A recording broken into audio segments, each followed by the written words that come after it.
السلام عليكم ورحمة الله وبركاته. ازيكم يا حبايبي؟ عاملين ايه؟ يا رب تكونوا بخير. اهلا بكم في قناتكم يوميات غادة. انا غادة. لو اول مرة تشوفوا الفيديو ما تنسوش تشتركوا معايا في القناة وتفعلوا الجرس عشان يوصل لكم كل جديد مني، واكون شاكرة جدا ليكي. يلا بقى نبدأ الروتين. نعمل تنظيفة عميقة للأوضة. بصراحة بقى انا بقالي يومين الأوضة دي ما كنتش راقدة خالص. قعدتنا فيها طول اليوم وابني كان تعبان فما روقتهاش بقالي يومين. فيلا نروقها مع بعض. هنشيل فرش السرير ده ونحط مفارش جديدة وننفض الشباك. يلا بينا نبدأ. هنفتح الشباك بقى نغير جو الأوضة.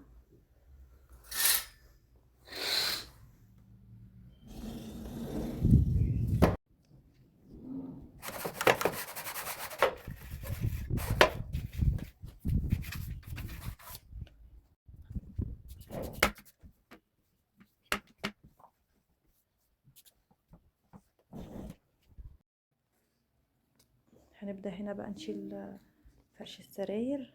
انا هنا ضمه السراير على بعضها لان هو مكانه هنا تحت الشباك، بس ابني بيطلع عليه وبيطول هنا الشاشة، فانا مخليهم جنب بعضهم هنا افضل يعني. ماشي.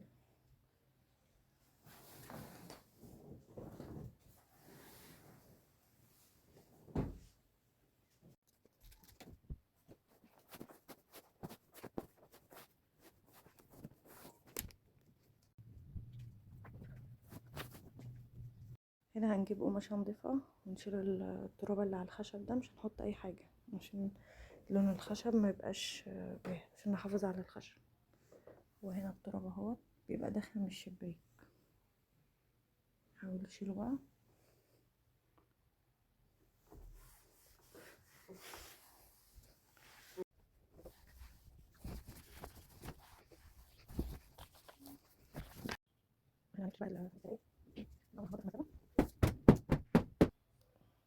فرشت السرير اللي جوه. هفرشها معاكم.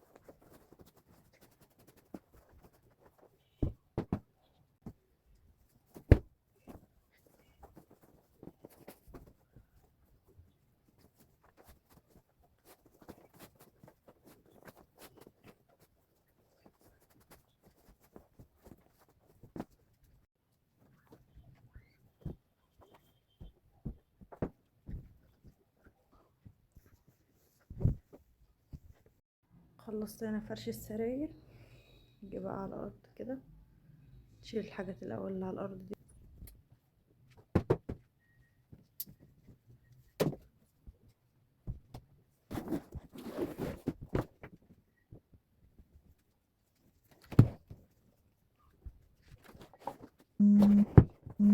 خلينا بقى نلعب ولا فريق ولا هو ده.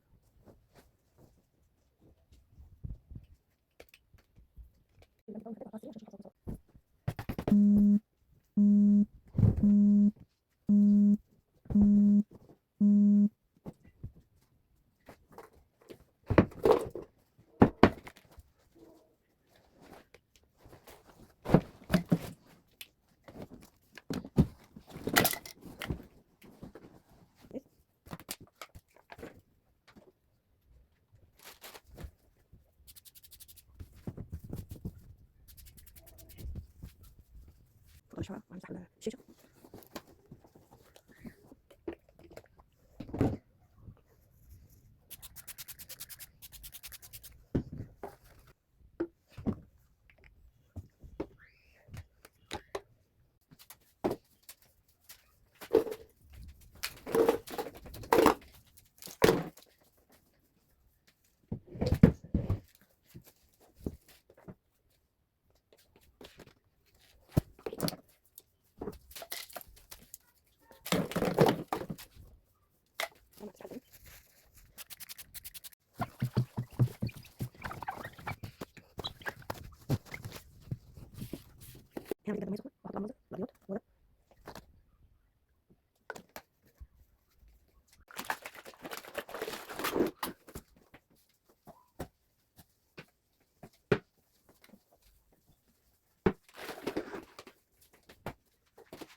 مسحت البلاط وهو نشف خلاص بقى.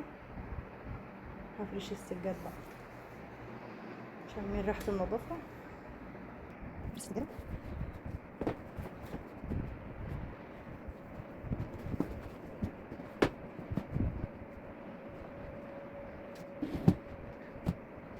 مش حافظة.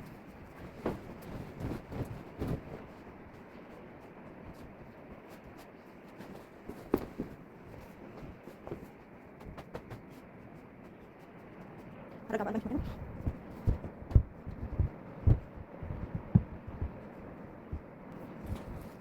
عشان نخليه هاتي المحاضرة.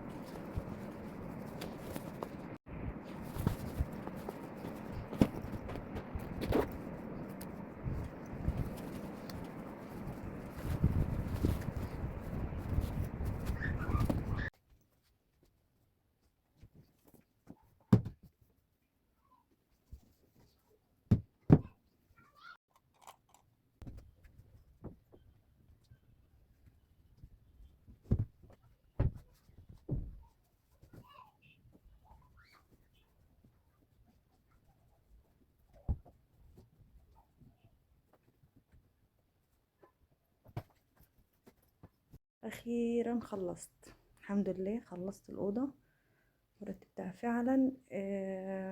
الترويق بيروق والله القلب والنفسيه قبل المكان نفسه. انا كنت مأجلاها بس الحمد لله خلصتها زي ما انتم شايفين كده.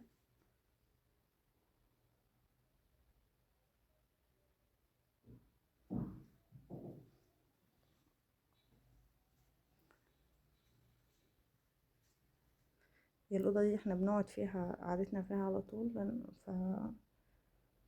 فحاطين فيها الشيء. لو عجبكم بقى الفيديو ما تنسوش تشتركوا معايا في القناة وتفعلوا الجرس علشان يوصلكوا كل جديد وعيلتنا تكبر بيكم. كل سنة وانتم طيبين.